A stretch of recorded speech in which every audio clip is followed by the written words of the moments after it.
compromise between red hots and dirty socks. However, that's not how Japanese see it.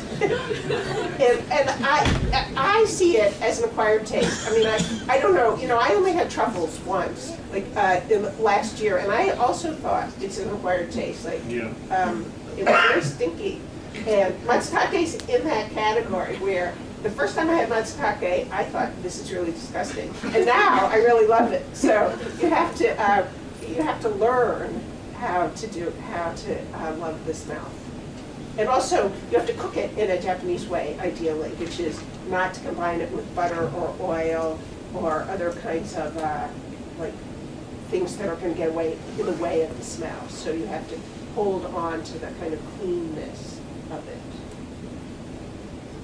Yeah. Sorry. What?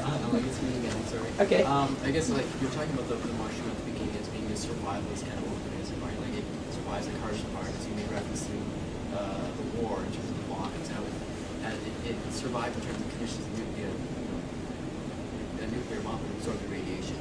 You made reference to the Mian peoples, I guess during the war, they were stripped of their culture, but then they were misplaced, and they redefined themselves as how they interact with each other, and they I guess, again, during the Cold War, you're saying that they not only spoke, Chinese, Russian, English, I think Taiwanese as well. You were saying that they... Oh, this was about this Hmong script. Yeah. But right, it's okay. They somewhat play both sides, right? And, well, not play both sides, but like they're kind of like double agents, right? No. Actually, in the case of the Hmong, the Hmong really became the kind of front line of the U.S. War in Laos. Okay. So the Hmong were, there were some Hmong.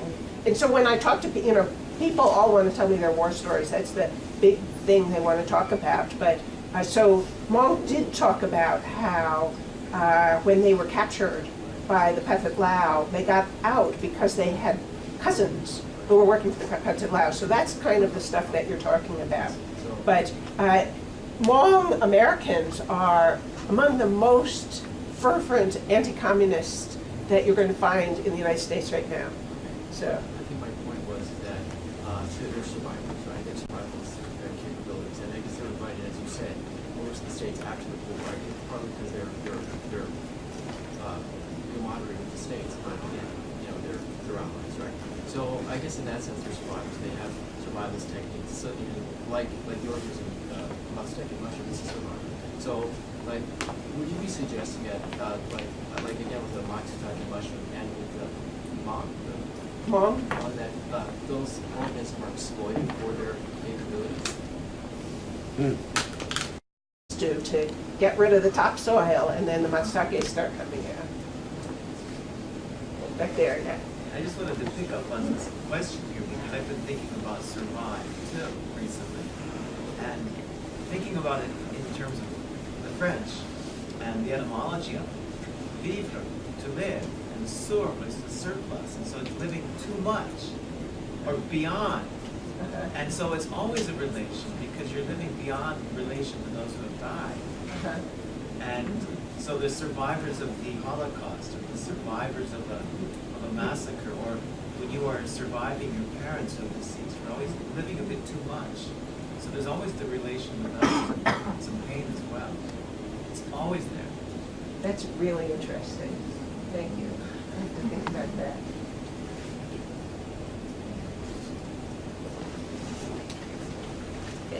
But when you were talking about the survivalism, I'm studying survivalists too. And the thing is, you see, like, it's quite ingrained in our society, in the West anyway, that it's the individual, and this is promoted through a lot of things like education or even our economic system. Your survival or your success is only based on you, and that this is like I've seen this as a perverse effect, because it takes out everybody out of the equation and lays all the blame on you, and everything you have to do is like, well, it's your fault if you're not succeeding. It's your fault if you're not succeeding in school. You're not applying yourself. And I find it very funny because we tend to forget in our society that we are part of the cycle, and this cycle, if we play around too much with it, we lose our way because very.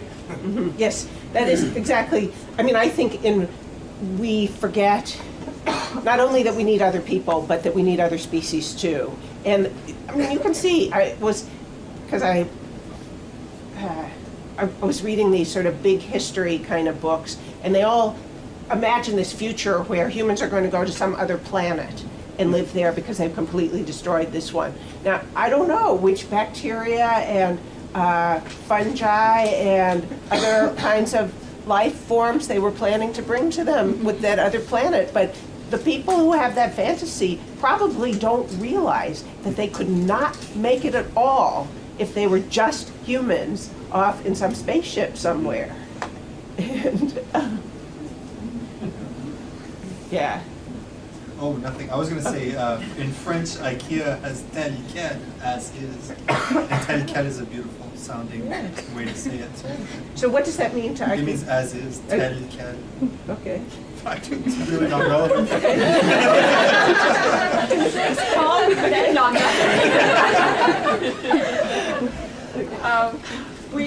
Some of you know we have a reception at the end, so I'd invite you all to stay for that. And I am sure that Professor Tsing would also entertain questions on a more informal basis. So I invite you to engage in conversation with her, making sure that she's well fed and has something to drink as we talk with her as you're standing with your drink. So I invite you to also join me in being good hosts. So thanks to all of you for coming, and thank you again, Professor Tsing, for an amazing talk.